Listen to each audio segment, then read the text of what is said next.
서울역 앞 첫눈이 내리던 아침이었다.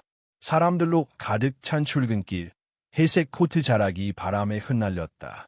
강지우는 벤츠 조수석 창밖을 멍하니 바라보다가 눈을 의심했다. 거기 파란 천막 아래에서 김밥을 팔고 있는 한 여인이 있었다. 수많은 인파 속에서 그녀는 눈에 띄었다. 손등이 갈라지고 귀가 빨갛게 얼어붙은 그 여인. 그녀의 이름은 한서진. 10년 전 그의 아내였다. 지훈의 머릿속이 하얗게 변했다. 그녀는 다시는 마주하지 않을 줄 알았던 사람. 한때 같은 집에서 아침을 맞이하던 따뜻한 밥을 함께 먹던 사람이었다. 그녀 옆에는 중학생으로 보이는 소년이 있었다. 김밥을 정리하며 손님에게 인사를 건넸다. 그리고 작은 의자에 앉아있던 어린 여자아이가 고개를 들었다. 깡마르고 창백한 얼굴, 커다란 낡은 패딩 속에서 움츠린 어깨. 그 아이의 눈동자가 지훈을 바라보았다. 엄마, 저 아저씨 얘 우리 쳐다봐. 은비야, 안으로 들어가 있어. 한서진의 목소리가 떨렸다. 그녀는 아이들을 천막 뒤로 들여보냈다. 그 순간 지훈의 가슴이 무너졌다. 그 여자아이는 그는 단 한 번도 본 적 없는 자신의 딸일지도 몰랐다. 지훈은 차문을 열고 그대로 내렸다. 비서가 뭐라고 말했지만 들리지 않았다. 하이힐과 정장 바지가 어울리지 않는 그 거리에 그는 그저 한 사람의 남자로 서 있었다. 발걸음은 저절로 그녀에게 향했다. 서진아. 한서진이 고개를 돌렸다. 그의 시선과 마주쳤고 그녀의 얼굴이 굳었다. 입술이 떨렸고 손에 들고 있던 김밥 포장지가 바닥에 떨어졌다. 지훈 씨, 왜 여기 있어요? 그 목소리에 시간이 멈춘 듯했다. 추억이 밀려왔다. 서진이 웃으며 그를 안아주던 밤들. 철아이가 태어나던 병원 복도. 하지만 지금 그녀의 눈동자에는 그 어떤 온기도 남아있지 않았다. 잘 지낸 줄 알았어. 재혼했다마. 아이들도 행복하다고. 그렇게 믿고 싶었겠죠. 서진의 말은 짧고 차가웠다. 그때 천막 뒤에서 기침 소리가 났다. 서진이 고개를 돌렸고 작은 아이가 살짝 모습을 드러냈다. 지우는 다시 심장이 얼어붙는 것을 느꼈다. 그 아이, 자신이 한 번도 존재를 몰랐던 그 아이가 아플 수도 있다는 현실이 다가왔다. 은비야, 들어가 있으라니까. 서진의 목소리는 더욱 단호해졌다.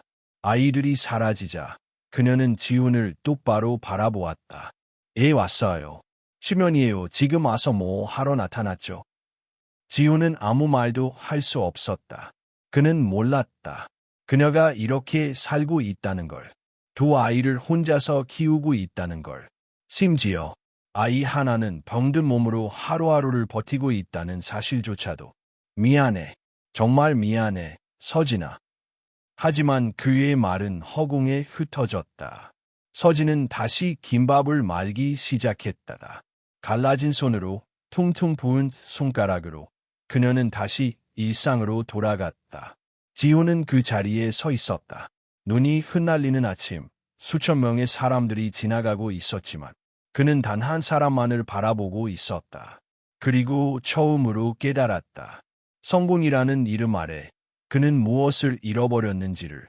서울역에서 돌아오는 길, 강지훈은 차 안에서도 내내 창밖만 바라보고 있었다. 도시의 고층 빌딩, 화려한 간판들, 정장을 입은 사람들, 모든 게 그에게는 더 이상 자랑스럽지 않았다. 머릿속을 맴도는 것은 한 가지뿐이었다. 한서진, 그리고 그녀 곁에 있던 두 아이. 지훈은 눈을 감았다. 잊고자 했던, 하지만 결코 잊히지 않았던 그날들이 떠올랐다. 10년 전, 지훈은 벤처기업을 창업한 지 2년째였다. 투자가 끊기고 직원 월급도 밀리기 시작하던 때, 회사 문을 닫을 위기에서 그는 모든 걸 걸기로 결심했다. 그 모든 것엔 가족도 포함되어 있었다.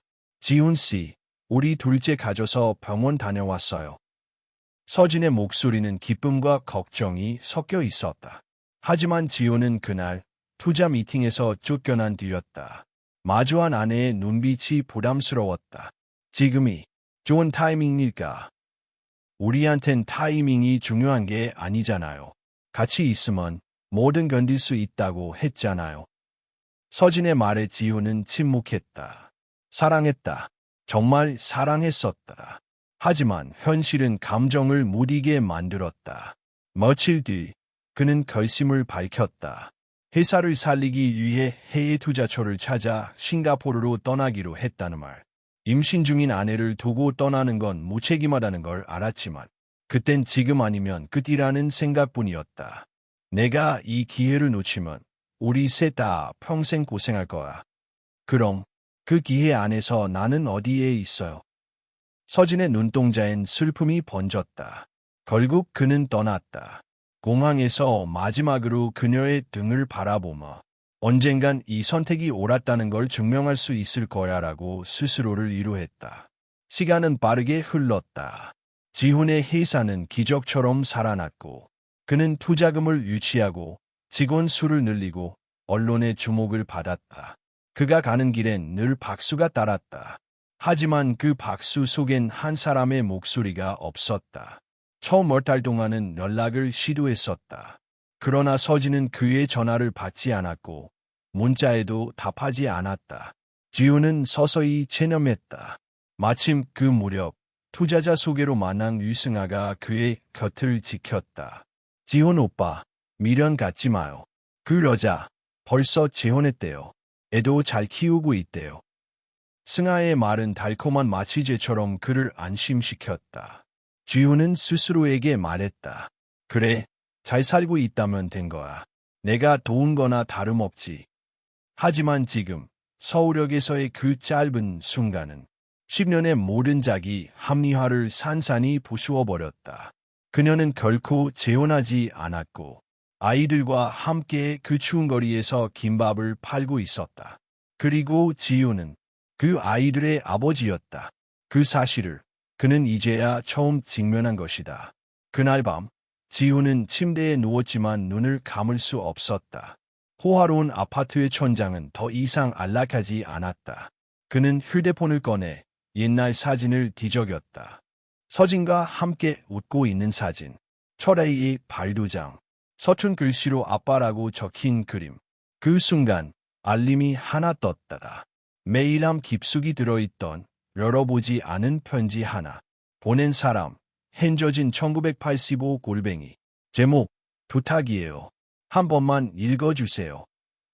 날짜는 3년 전. 지훈은 떨리는 손으로 메일을 열었다. 지훈 씨, 은비가 심장이 안 좋아요. 수술이 필요하대요. 하지만 병원비가 너무 많이 들어요. 도움받을 사람도 없고 당신에게 말할 자격도 없는 거 알아요. 그래도 단 한 번만 연락 주세요. 제발. 지훈은 화면을 내려보았다. 그 아래 같은 내용의 메일이 또 있었다. 2달 뒤, 또 하나. 1년 뒤에도 보낸 시간과 제목이 달라졌을 뿐 간절함은 그대로였다. 하지만 그는 단 한 번도 이 편지를 보지 못했다. 그 누군가가 이 메일을 필터링하고 있었던 것이다. 지훈은 손에 쥔 휴대폰을 내려놓았다. 가슴 깊은 곳에서 무언가 무너지는 소리가 들렸다. 그는 다시 한번 서울역을 떠올렸다. 눈밭 위에 선 서진의 손, 아이의 기침 소리, 그리고 자신을 경계하는 소년의 눈빛. 그는 알았다. 이건 단순한 과거의 여자 이야기가 아니었다. 이건 책임의 이야기였다. 지워진 아버지의 자리를 이제라도 되찾을 수 있을까? 강지우는 깊은 한숨을 쉬며 결심했다. 다시 돌아가겠다고. 이번엔 도망치지 않겠다고. 다음 날 아침, 강지우는 회사로 출근하지 않았다. 정확히 말하면 출근은 했지만 엘리베이터에서 내리지 않았다. 32층 버튼을 누르려던 손이 멈췄고 그는 다시 2층 버튼을 눌렀다. 머릿속이 정리되지 않은 상태에서 회의를 하고 싶지 않았다. 아니, 할 수 없었다. 한서진의 얼굴, 아이의 기침 소리, 그리고 읽지 못했던 이메일들. 모든 것이 뒤엉켜 있었다. 지우는 차 안에서 한참을 앉아 있다가 전화 한 통을 걸었다. 오래 알고 지낸 사설조사 업체 대표였다. 한서진이라는 사람을 조사해 주세요. 그리고 지난 3년간 제 번호로 온 연락 기록도 차단된 것까지 전부. 전화를 끊고 나서야 그는 숨을 깊게 내쉬었다. 진실을 마주할 준비가 됐는지는 모르겠지만 이제 더는 모른 척할 수 없었다. 그날 저녁 집으로 돌아온 지우는 유승아와 마주쳤다. 그녀는 여느 때처럼 자연스럽게 웃으며 와인을 꺼냈다. 오늘 일찍 왔네. 무슨 일 있어? 서진, 한서진에 대해 다시 말해줘. 승아의 손이 잠시 멈췄다. 아주 짧은 순간이었지만 지우는 놓치지 않았다. 얘 갑자기. 예전에 말했잖아. 재혼했다고, 잘 산다고. 응, 그랬지. 승아는 고개를 끄덕이며 잔을 채웠다. 하지만 그녀의 눈빛은 미세하게 흔들리고 있었다. 정확히 누가 그렇게 말했어? 지인 통해서 들었어. 아이도 둘이라고 했지. 응, 뭐? 그랬던 것 같아. 지우는 더 묻지 않았다. 확신이 생기고 있었다. 그녀는 거짓말을 하고 있었다. 그리고 그 거짓말은 오래전부터 준비된 것이었다. 이틀 뒤 조사 결과가 나왔다. 사무실 책상 위에 놓인 낡은 파일. 지우는 서서히 페이지를 넘겼다. 한서진, 만 39세. 재혼 기록 없음. 거주지, 마포구 망원동 반지하. 월세 35만 원. 직업, 노점 김밥 판매, 음식점 설거지, 오피스텔 청소. 지훈의 손이 멈췄다. 근무 시간 평균 하루 14에서 15시간. 수입 월 평균 120만 원. 자녀 둘. 첫째, 강민채, 15세. 학교 성적 중상, 결석, 잦음. 방과 후 아르바이트 경험 있음. 둘째, 강은비, 10세. 선천성 심장질환. 3년 전 진단. 수술 필요 판정. 그 아래에 첨부된 사진 한 장. 병원 복도에서 찍힌 은비의 모습이었다. 산소 마스크를 쓴 채 침대에 누워있는 아이. 지우는 숨이 막혔다. 이게 전부입니까? 조사관은 고개를 저었다. 그리고 노트북을 돌려 보여주었다. 이건 연락 기록입니다. 지훈의 번호로 걸려온 통화 기록, 메시지, 이메일. 날짜는 3년 전부터 시작되어 있었다. 처음엔 조심스러운 문장들이었다. 잘 지내시나요? 아이 때문에 잠시 연락드렸어요. 시간이 흐르며 문장은 짧아졌고 마지막에는 절박함만 남아 있었다. 제발 한 번만 연락 주세요. 은비가 위험해요. 도와줄 사람이 없어요. 총 92건. 지우는 화면을 응시한 채 움직이지 못했다. 단 한 통도, 단 한 줄도 그의 휴대폰에 도착하지 않았다. 이건 전혀 몰랐던 겁니까? 차단 기록이 있습니다. 수신 차단뿐 아니라 메일 필터링도 누군가 의도적으로 설정한 겁니다. 지훈의 머릿속에 한 얼굴이 떠올랐다. 으스나. 그날 밤 지훈은 집으로 돌아가지 않았다. 사무실 소파에 앉아 불 꺼진 창밖을 바라보았다. 자신은 성공했다고 믿었다. 회사를 키웠고 돈을 벌었고 과거는 정리됐다고 생각했다. 하지만 그 사이 한 여자는 혼자 아이 둘을 키우며 매일 생존을 버텨내고 있었다. 그리고 그는 그 사실을 알 기회조차 빼앗긴 채 살고 있었다. 다음 날 아침 지우는 유승아를 불렀다. 사무실로. 문이 닫히자 그는 아무 말 없이 파일을 그녀 앞에 놓았다. 승아는 천천히 페이지를 넘겼다. 처음엔 무표정이었고 두 번째 페이지에서 손이 떨리기 시작했다. 이게 뭐라? 내가 막은 기록이야. 긴 침묵이 흘렀다. 예, 그랬어. 그 여자가 다시 인생에 들어올까 봐. 아이들 연락까지.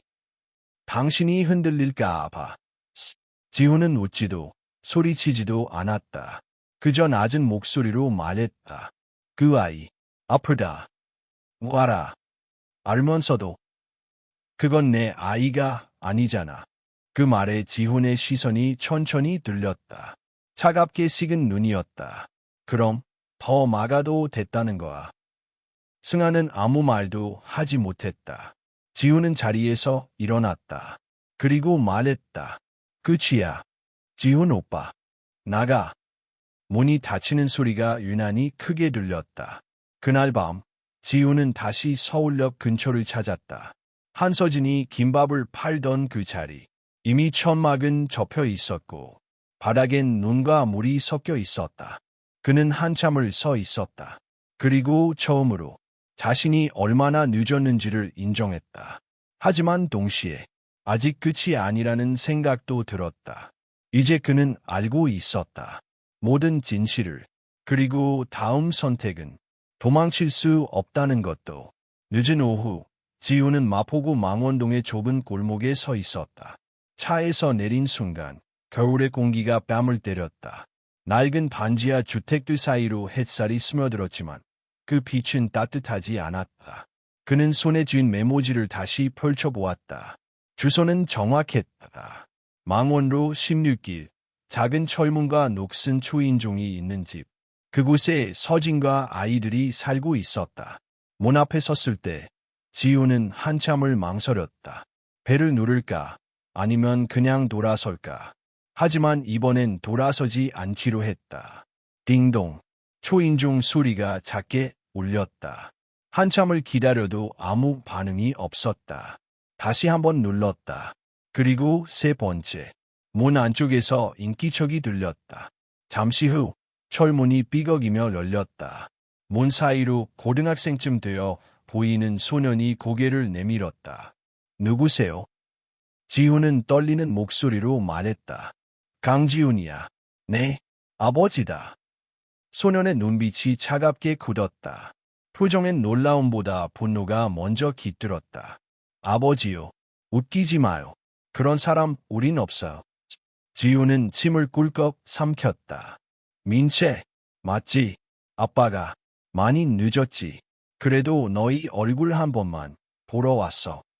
민채는 문을 조금 더 열었다. 지훈은 그제야 아이의 얼굴을 제대로 볼 수 있었다. 자신을 닮은 눈매, 닮은 턱선. 하지만 그 표정은 완전히 낯설었다. 늦었다고. 지금 와서 얼굴 본다고 뭐가 달라지는데요. 우리 엄마가, 은비가 어떻게 살았는지 알아요? 지훈은 아무 말도 하지 못했다. 당신이 떠난 뒤 엄마는 하루에 3군데를 뛰어다녔어요.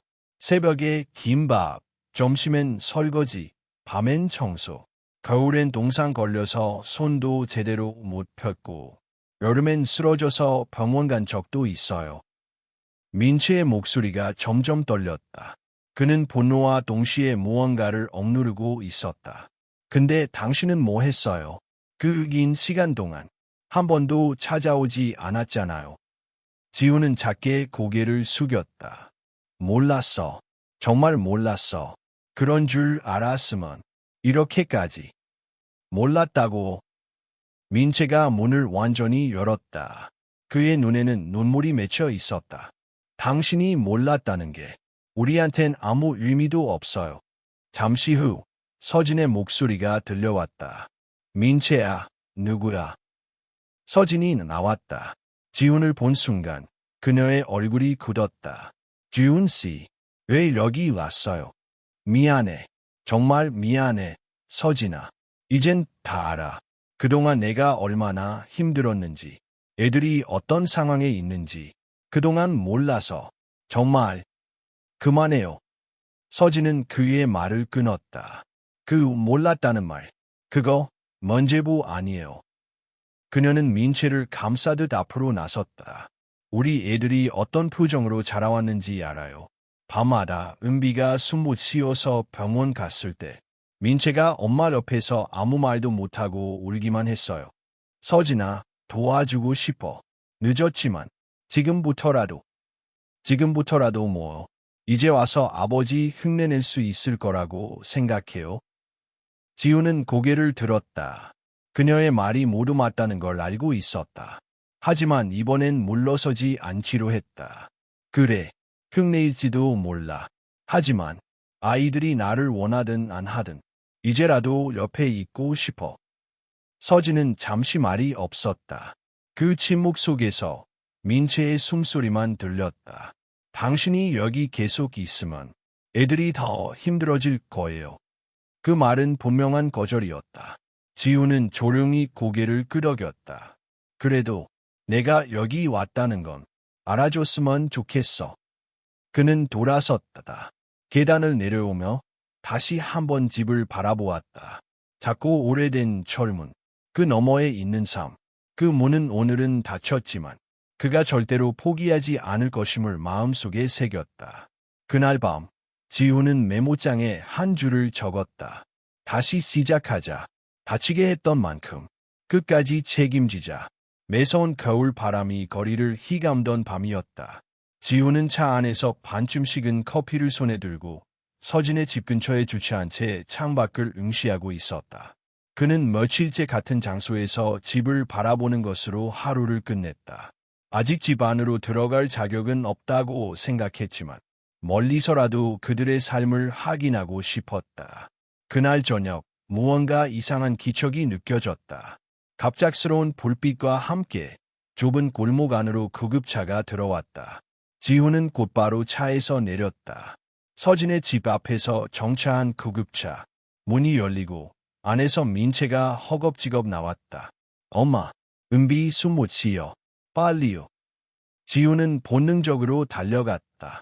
들것에 실려 나온 은비는 얼굴이 새하얗게 질려 있었고 입술이 파랗게 변해 있었다.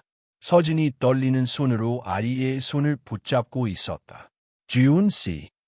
서진이 지훈을 보자마자 울먹였다. 지훈은 한마디도 묻지 않고 곧장 구급차에 함께 탔다. 병원 도착 후 은비는 곧바로 응급실로 이송되었다. 의사는 긴박하게 지시를 내리며 차트를 넘겼다. 선천성 심장 질환 악화, 산소 포화도 80 이하, 즉시 수술 필요합니다. 수술이요? 지금 당장요? 서진이 놀란 눈으로 되물었다. 의사는 고개를 끄덕이며 말을 이었다. 오늘 넘기면 위험합니다. 하지만 수술 전 선납금이 필요합니다. 1,500만 원. 서진의 얼굴이 하얗게 질렸다. 그녀는 가방을 열어보았지만 지갑 속엔 고작 몇 장의 지폐뿐이었다. 저희 조금만 시간 주시면 꼭 마련하겠습니다. 제발 수술 먼저 진행해 주세요. 의사는 난감한 표정이었다. 그때 지훈이 앞으로 나섰다. 제가 내겠습니다. 서진과 민채가 동시에 고개를 돌렸다. 지훈 씨, 수술에 필요한 비용 전부 제가 부담하겠습니다. 지금 바로 결제해 주세요. 의사는 고개를 끄덕이고 급히 움직였다. 지훈은 결제서를 작성하면서 손이 미세하게 떨리는 것을 느꼈다. 단순히 돈 때문이 아니었다. 지금 이 순간 그는 자신이 무언가를 다시 놓치지 않기 위해 어떤 일이라도 해야 한다는 걸 직감하고 있었다. 수술 동의서에 서명하려는 순간 간호사가 조심스럽게 말했다. 잠시만요. 보호자분, 혹시 혈연관계 확인이 가능한가요? 혈액형이 희귀해서 가족 간 수혈이 필요한 상황이 올 수도 있어서요. 지우는 순간 멈칫했다. 그는 서진을 바라보았다. 서진은 아무 말 없이 고개를 숙였다. 제가 아버지가 아닐 수도 있어요. 지훈이 조용히 말했다. 하지만 제가 책임질 겁니다. 이 아이를 살려주세요. 간호사는 고개를 끄덕이고 서류를 넘겼다. 잠시 후 수술실 문이 닫혔다. 지훈, 서진, 민채 셋은 병원 복도에 앉아 아무 말도 하지 못했다. 시간은 무겁게 흘렀다. 지훈은 벽에 기댄 채 눈을 감았다. 모든 게 현실이 아닌 것만 같았다. 몇 년 전만 해도 그는 회의실에서 프레젠테이션을 하며 미래에 대한 숫자와 그래프로 승부를 걸던 사람이었다. 지금 그는 한 아이의 생명을 붙들기 위해 벽에 기댄 채 기도하고 있었다. 이제야 왔어요. 서진의 조용한 목소리가 공간을 가로질렀다. 지훈은 눈을 떴다. 그동안 몇 번이나 연락했는지 알아요. 메일도 문자도 하루에도 몇 번씩 당신 번호만 들여다봤어요. 몰랐어. 그게 다 누군가가 가로막고 있었어. 그걸 며칠 전에야 알았어. 그게 다 무슨 소용이에요. 아이한텐 시간이 없는데. 서진의 말에는 원망과 동시에 절망이 섞여 있었다. 지훈은 고개를 끄덕였다. 그래도 지금은 있을게. 절대로 또 놓치지 않을게. 그 순간 수술실의 등이 꺼졌다. 의사가 문을 열고 나왔다. 셋은 동시에 자리에서 일어났다. 수술은 성공적이었습니다. 다행히 혈액형이 맞는 후원자 덕분에 수혈도 문제 없었고 지금은 회복 중입니다. 서진은 무릎에 힘이 풀려 주저앉았다.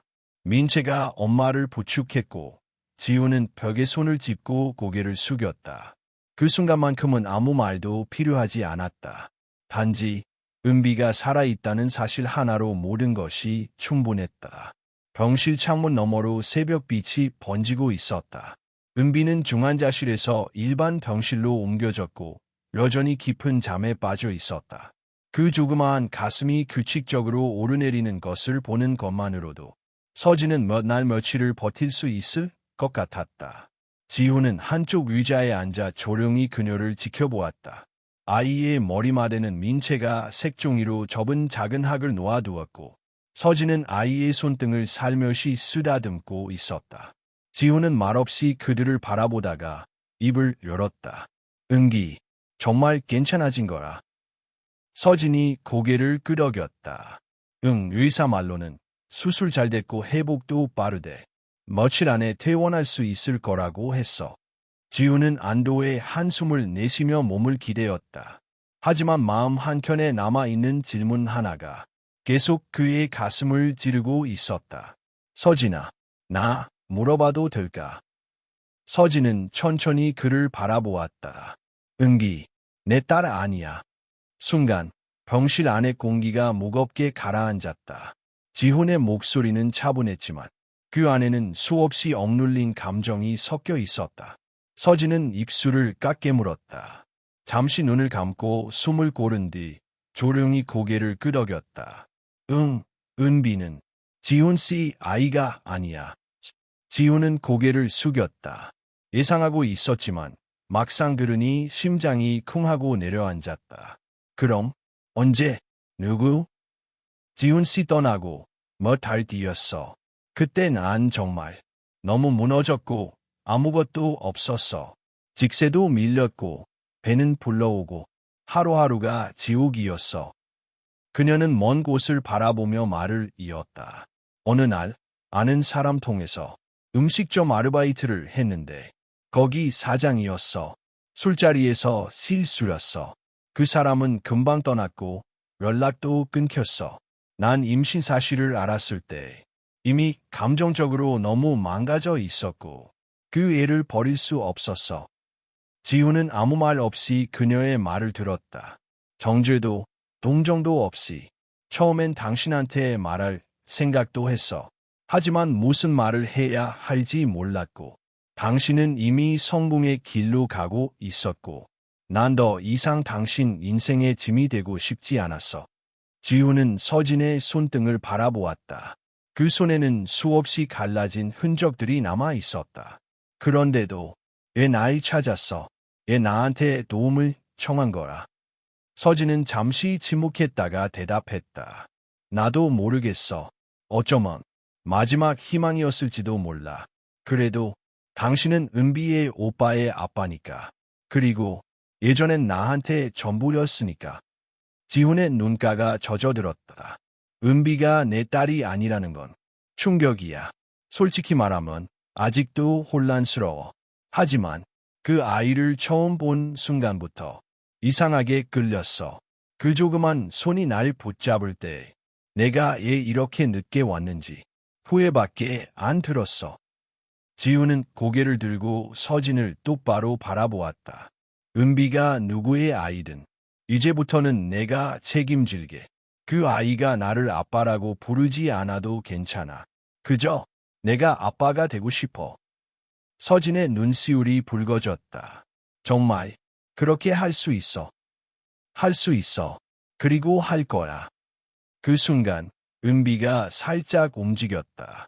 작은 입술이 미세하게 떨렸고 눈꺼풀이 조금 늘렸다. 엄마. 서진은 눈물을 참으며 아이의 손을 꼭 잡았다. 응, 엄마 여기 있어. 은비야, 괜찮아. 은비가 천천히 눈을 떴다. 그리고 옆에 앉아있는 지훈을 바라보았다. 아저씨, 또 왔네. 지훈은 미소를 지으며 대답했다. 그래, 나 또 왔어. 엄마가 울고 있었는데 아저씨가 오니까 웃었어. 지훈은 말없이 아이의 머리를 쓰다듬었다. 그럼 아저씨는 우리 편이야. 지훈은 단호하게 고개를 끄덕였다. 그래, 아주 오래오래 너희 편이 될 거야. 서진은 아이를 바라보며 조용히 눈물을 흘렸다. 그 눈물 속에는 미안함도, 안도감도, 그리고 아주 조금의 희망도 담겨 있었다. 병실 창문 너머로 아침 해가 완전히 떠올랐다. 그 빛은 여는 알보다 따뜻하고 부드러웠다.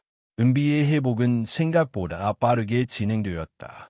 얼굴에 생기가 돌았고 입맛도 조금씩 돌아왔다. 병실 안은 오랜만에 따뜻한 공기로 가득 찼다. 지훈은 매일같이 병원을 찾았다. 회사 일도 미뤄두고 스마트폰도 자주 꺼두었다. 그는 처음으로 시간을 번다는 말의 의미를 이해하게 됐다. 아이 곁에 있는 시간, 서진과 함께 앉아 있는 시간. 그 모든 순간이 그에겐 무엇보다 소중했다. 하지만 민채는 다르게 느꼈다. 아버지라는 사람이 갑자기 나타나 가족의 중심에 서 있는 듯한 모습을 보는 것이 그에겐 불편하고 또 혼란스러웠다. 병원엔 애 또 왔어요. 어느 날 저녁 병원 복도에서 마주친 민채가 물었다. 지훈은 미소 지으며 대답했다. 은비 보러 왔지. 그리고 너도. 난 원하지 않아요. 우리 가족에 끼어들지 말아요. 지훈은 말없이 민채의 눈을 바라보았다. 그 안엔 상처와 분노, 그리고 두려움이 섞여 있었다. 너무 갑작스럽다는 거 알아. 미안해, 민채야. 하지만 난 정말 너희 곁에 있고 싶어. 당신이 원한다고 되는 게 아니에요. 민채는 고개를 돌리고 병실 안으로 들어가 버렸다. 그날 밤 민채는 집으로 혼자 돌아갔다. 은비는 병원에 남고 서진은 병원 옆간이 침대에서 밤을 보내기로 했다. 하지만 민채는 짐짓 괜찮은 척하며 집으로 향했다. 작은 반지하 방. 겨울엔 늘 결로가 차고 바닥이 서늘했다. 침대에 누웠지만 쉽게 잠이 들지 않았다. 그의 머릿속은 복잡했다. 아버지라는 사람이 떠났고 자신과 엄마는 버려졌다. 그건 분명한 사실이었다. 그런데 지금 그 사람이 아무렇지 않게 은비의 손을 잡고 엄마와 함께 웃고 있었다. 이건 아니야. 민채는 이불을 걷어차고 자리에서 일어났다. 그리고 겉옷을 걸치고 문을 나섰다. 그가 향한 곳은 익숙한 공원이었다. 어릴 적 엄마와 함께 자주 갔던 작은 놀이터. 지금은 늦은 시각이라 인 적이 없었고 그는 벤치에 앉아 깊은 한숨을 내쉬었다. 그때 휴대폰이 울렸다. 서진이었다. 민채는 망설이다가 전화를 받지 않았다. 곧바로 또 다른 전화가 걸려왔다. 이번엔 지훈이었다. 민채야, 지금 어디야? 엄마가 찾고 있어. 민채는 조용히 전화를 끊었다. 하지만 그로부터 30분 후 멀리서 누군가 다가오는 발소리가 들렸다. 지훈이었다. 그는 숨을 고르며 민채를 발견하고 곧장 다가왔다. 여기 있었구나. 민채는 눈을 돌렸다. 예, 왔어요. 내가 걱정돼서. 내 엄마는 지금 병원에서 너 걱정에 눈도 못 붙이고 있어. 엄마 걱정은 내가 알아서 해요. 당신이 무슨 자격으로? 지훈은 잠시 입을 다물었다가 천천히 말했다. 그래, 내가 널 떠난 건 어떤 이유를 대도 변명밖에 안 돼. 그건 나도 알아. 민채는 눈시울을 붉혔다. 근데 얘 지금 와서 왜 이제 와서 아빠인 척해요? 미안하다는 말로도 부족하단 거 알아. 하지만 정말 후회하고 있어. 그동안 못 지켜준 거. 내가 얼마나 외로웠을지. 은비가 아플 때 엄마 혼자서 버티게 한 거. 지훈은 벤치에 앉았다. 눈 내린 공원 한가운데 아버지와 아들이 나란히 앉았다. 은비가 내 여동생이라는 사실이 내가 다시 돌아와야 할 이유가 되어줬어. 그런데 이제는 내가 여기에 있다는 게 내가 남아야 할 이유가 됐어. 민채는 고개를 숙인 채 말했다. 난 당신을 아버지라고 생각해 본 적 없어요. 괜찮아. 그래도 난 내 아버지야. 그건 바꿀 수 없어. 민채는 잠시 침묵하다가 조용히 말했다. 지금부터 바뀌는 건 있을까요? 이제 와서 뭘 할 수 있죠? 지훈은 아이의 눈을 바라보며 대답했다. 많이 해줄 수는 없어. 지금까지 못 해줄 만큼 따라가긴 어렵겠지. 하지만 지금부터라도 내가 힘들 때 옆에 있을게. 같이 밥 먹고, 같이 걸어주고, 묻지 않아도 기다려줄게. 민채는 작게 한숨을 내쉬었다. 그리고 처음으로 그를 정면으로 바라보았다. 엄마가 말했어요. 당신이 은비 병원비 다 냈다고. 지훈은 고개를 끄덕였다. 그래, 은비는 소중하니까. 그리고 너도. 민채는 말을 잇지 못하고 그저 고개를 숙였다. 지훈은 자리에서 일어나 이투를 벗었다. 그리고 민채의 어깨에 조심스레 걸쳐주었다. 추우니까 집에 가자. 민채는 대답하지 않았다. 하지만 그 옆에서 천천히 자리에서 일어났다. 두 사람은 말없이 나란히 걸었다. 얼어붙은 바닥, 차가운 공기, 그 사이에서 아주 조금 무너졌던 마음의 빙판이 녹기 시작하고 있었다. 은비는 퇴원한 지 사흘째였다.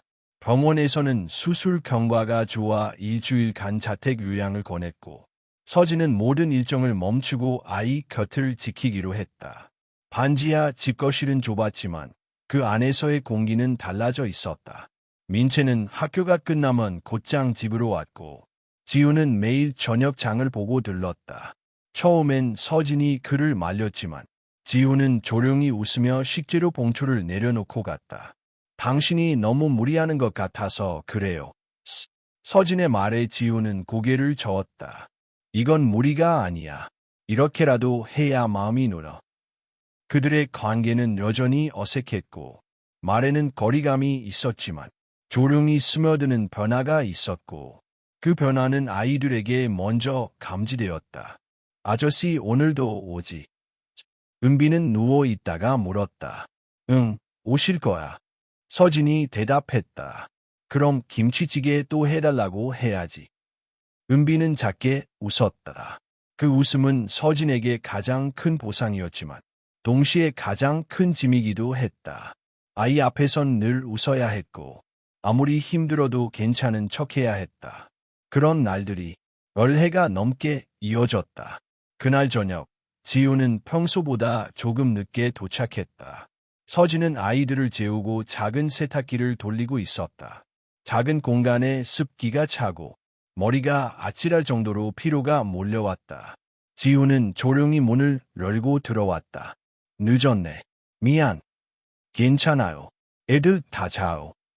서진은 평소처럼 말했지만 표정이 어딘가 이상했다. 지우는 그녀의 어깨가 떨리는 것을 알아챘다. 서진아, 괜찮아. 그 순간 서진의 손에 들려있던 접시가 바닥에 떨어지며 산산이 부서졌다. 괜찮을 리가 없잖아.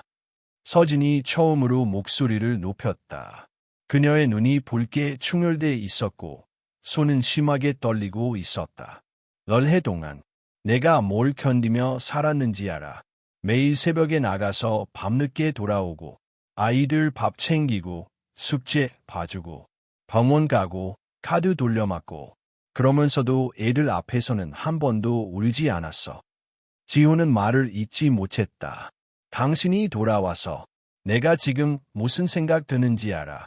내가 그렇게 죽어라 버텨 온 시간들이 이제 와서 무슨 의미가 있나 싶어. 차라리 무너졌으면 그랬다면 당신이라도 돌아왔을까 봐. 서진은 울고 있었다. 조용히 그러나 깊게 무너져 내리고 있었다. 지우는 천천히 다가가 그녀 앞에 앉았다. 미안해. 내가 너무 늦게 왔어. 서진은 고개를 흔들며 말을 이었다. 내가 이 집에서 이 아이를 데리고 얼마나 많은 밤을 깨어 있었는지 몰라. 은비 수술 기다릴 때 손잡고 가만히 있어주는 사람 하나 없었어. 단 한 사람만이라도 곁에 있었으면 좋겠다고. 몇 년 동안 똑같은 기도만 했어. 지우는 조심스럽게 그녀의 손을 잡았다. 이제부터라도 곁에 있을게. 말하지 않아도 알게 될 때까지 기다릴게. 서진은 고개를 숙인 채 눈물을 닦았다. 힘들다고 말해도 돼요. 물론이지. 무섭다고 해도 되는 거라. 당연해. 이제 너 혼자가 아니야. 그 순간 서진의 몸이 지훈의 어깨에 기댔다. 그녀는 오랜 시간 동안 한 번도 기대지 못했던 어깨에 처음으로 체중을 실었다. 그건 다정함이 아니라 무너짐이었다. 모든 힘을 내려놓는다는 뜻이었다. 두 사람 사이에 오래도록 침묵이 흘렀다. 창밖에서는 눈이 내리고 있었고 반지하 창틀을 타고 빗물이 스며들었다. 지우는 자신의 일초를 꺼내 그녀의 어깨를 덮어주었다. 조금만 이렇게 있어줘. 서진의 목소리는 거의 들리지 않았다.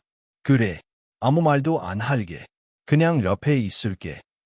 그 밤, 그 좁은 거실에서 한 여자는 처음으로 무너졌고 한 남자는 처음으로 받아주었다.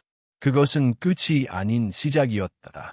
무너지지 않고 버티는 것도 용기지만 무너질 수 있다는 걸 인정하고 기대는 것 또한 가족이 되는 과정이었다. 며칠 뒤 지우는 회사 사무실에 앉아 있었다. 오랜만에 돌아온 공간은 익숙하면서도 낯설었다. 책상 위엔 서류들이 빼곡히 놓여 있었고 매일 하면 처리하지 않은 메시지가 쌓여 있었다. 비서가 조심스레 문을 열고 들어왔다. 대표님, 투자자 미팅 도건, 그리고 다음 주 싱가포르 출장 일정을 조율해야 합니다.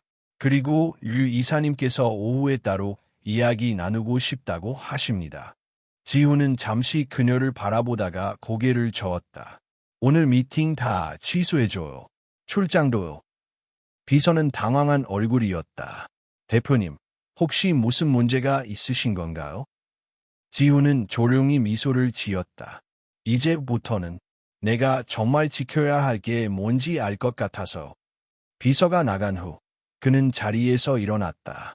창밖을 내다보니 도심은 여전히 분주했고 거리엔 사람들로 가득했다.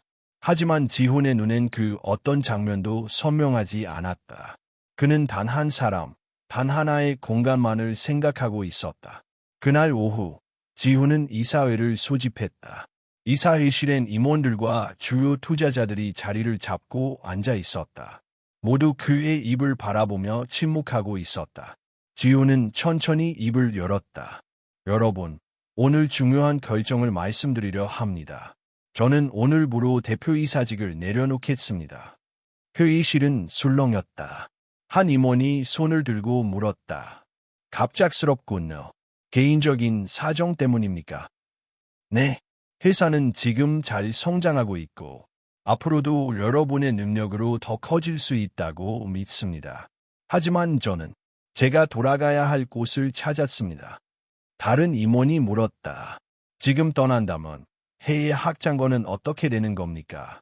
이미 유럽 쪽에서도 연락이 왔고 상장 준비도 한창입니다. 지훈은 고개를 끄덕였다. 모릅니다. 하지만 그보다 더 중요한 게 생겼습니다. 회의실은 다시 정적에 휩싸였다. 누구도 더 이상 묻지 않았다. 지훈의 얼굴에는 확신이 있었다. 며칠 뒤 사직서가 정식으로 접수되었고 뉴스엔 강지훈 대표의 사임이라는 기사가 올라왔다. 언론은 그의 결정을 두고 다양한 추측을 쏟아냈다. 어떤 이들은 건강 문제를 이야기했고 어떤 이들은 투자 실패를 우려했다. 하지만 지훈은 그 어떤 해명도 하지 않았다. 그는 이제 다른 삶을 시작하려 했다. 퇴근 시간, 그는 처음으로 은비의 등교를 마중 나갔다. 작은 학교 앞에서 기다리던 지훈을 발견한 은비는 눈을 반짝이며 달려왔다. 아저씨, 진짜 왔네. 그랬지. 약속했으니까. 오늘은 나 미술 시간 있었어. 물고기 그렸는데 아저씨랑 같이 가서 보여줄래? 지훈은 아이의 손을 잡고 걸었다. 그 손은 작고 따뜻했다. 그 순간 그는 어떤 회의실보다 이 길 위가 더 소중하다는 걸 깨달았다. 집으로 돌아온 지호는 저녁 준비를 도왔다. 서진은 처음엔 어색해했지만 이내 웃으며 그를 도왔다. 지금 당신 모습 좀 낯설어요. 그래도 괜찮아. 이상하게 안심돼. 그날 밤 네 식구는 함께 밥을 먹었다. 민채는 예전보다 말이 많아졌고 은비는 끊임없이 그림 이야기를 했다. 지우는 조용히 그 모습을 지켜보며 생각했다. 이게 가족이구나. 이렇게 조용히 함께 밥을 먹는 시간이 그 어떤 주식 상승보다 크고 귀한 거였구나. 식사 후 서진은 조용히 물었다. 정말 후회 안 해요? 당신이 세운 회사였잖아요. 지호는 고개를 저었다. 그땐 그게 전부인 줄 알았어. 근데 이제야 알아. 내가 진짜 세워야 했던 건 회사가 아니라 이 집이었어. 이 식탁이었고 이 아이들이었고 너였어. 서진은 말없이 그를 바라보다가 작게 고개를 끄덕였다. 그 순간 은비가 방에서 뛰어나왔다. 아저씨, 내일 학교에서 부모 수업 있어. 같이 와줄 수 있어. 지우는 놀란 듯 물었다. 부모 수업? 응. 아빠, 엄마랑 같이 오는 날이래. 전엔 엄마만 왔는데 이번엔 아저씨도 오면 안 돼. 지우는 그 자리에서 조용히 미소 지었다. 물론이지. 내가 꼭 갈게. 그날 밤 지우는 아이들 방 문을 닫고 거실에 앉았다. 옆에 앉은 서진은 말없이 그의 손을 잡았다. 지우는 생각했다. 회사를 내려놓는 게, 삶을 내려놓는 게 아니란 걸. 진짜 삶은, 진짜 책임은, 진짜 사랑은 바로 지금 이 거실에서부터 시작된다는 걸. 3월의 끝자락. 서울의 바람은 여전히 차가웠지만 햇살은 분명히 달라졌다. 골목 어기 개나리들이 얼굴을 내밀고 있었고 길가의 아이들은 반팔 셔츠를 입기 시작했다. 서진은 작은 도시락 가방을 싸고 있었다. 은비가 학교에서 소풍을 간다는 날이었다. 과일도 넣었어. 은비가 부엌 문턱에 서서 물었다. 응, 포도, 귤, 딸기. 너 좋아하는 거 전부. 엄마 최고. 은비가 달려와 서진의 허리를 안았다. 서진은 아이의 등을 감싸 안으며 웃었다. 지우는 거실에서 민채와 나란히 앉아 있었다.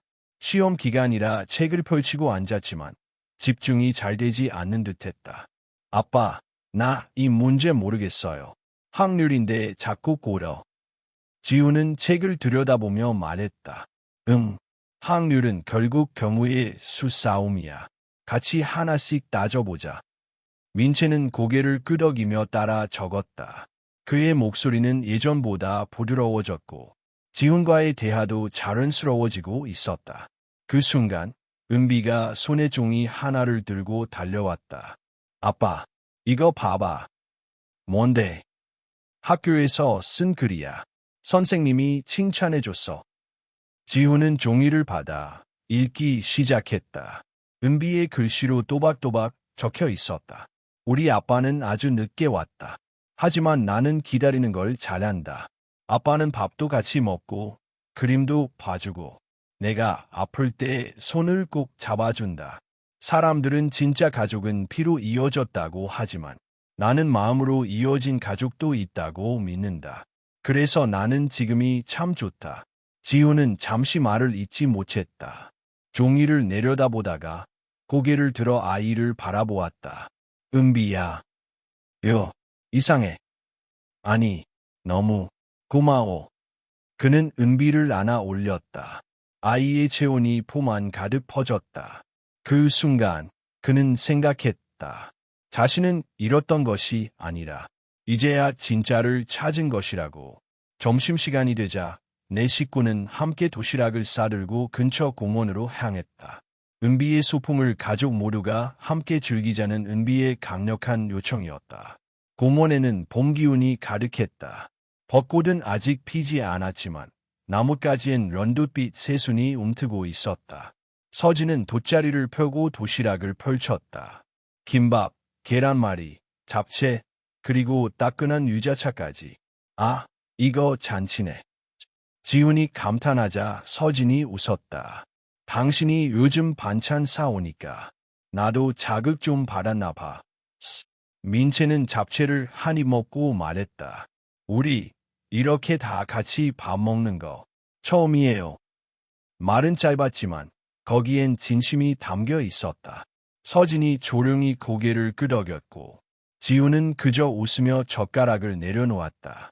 앞으로는 자주 하자. 그게 뭐 특별한 날이 아니어도. 약속. 은비가 손가락을 내밀었다. 약속. 지훈, 서진, 민채도 손가락을 포개며 대답했다.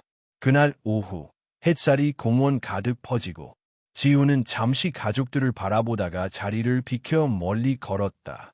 그는 공원 한켠 벤치에 앉아 휴대폰을 꺼냈다. 한참을 망설이다가 오래전 차단되어 있던 번호 중 하나를 찾아냈다. 그리고 전화를 걸었다. 여보세요. 낯선 남자의 목소리였다. 지훈은 차분하게 말했다. 혹시 유승아 씨 연락 가능한가요? 예전에 함께 일했던 사람입니다. 지훈 씨. 응, 나야. 잠시 정적이 흐른 뒤 유승아가 조심스럽게 물었다. 예, 연락한 거예요. 그동안 고마웠어. 그리고 미안해. 너도 내 방식대로 날 지키려고 했던 거 알아. 하지만 우리 이제 각자의 길로 가자. 유승아는 아무 대답이 없었다. 그 침묵 속에서 지우는 마침내 진짜 이별을 말했다. 잘 지내. 이젠 나 진짜 내가 있어야 할 곳으로 돌아갈 거야. 전화를 끊은 뒤 그는 깊은 숨을 들이켰다. 공원의 공기가 맑고 따뜻했다. 다시 자리로 돌아온 지호는 아이들 사이에 앉았다. 서진이 물었다. 괜찮아요? 응, 이제 다 괜찮아졌어. 그 순간 바람이 불었다. 아이들이 웃으며 바람을 피해 몸을 웅크렸고 벚나무 가지 끝이 살짝 흔들렸다. 곧 벚꽃이 피고 봄이 올 것이다. 지우는 마음속으로 다짐했다. 이 가족의 봄은 이제부터 시작이라고.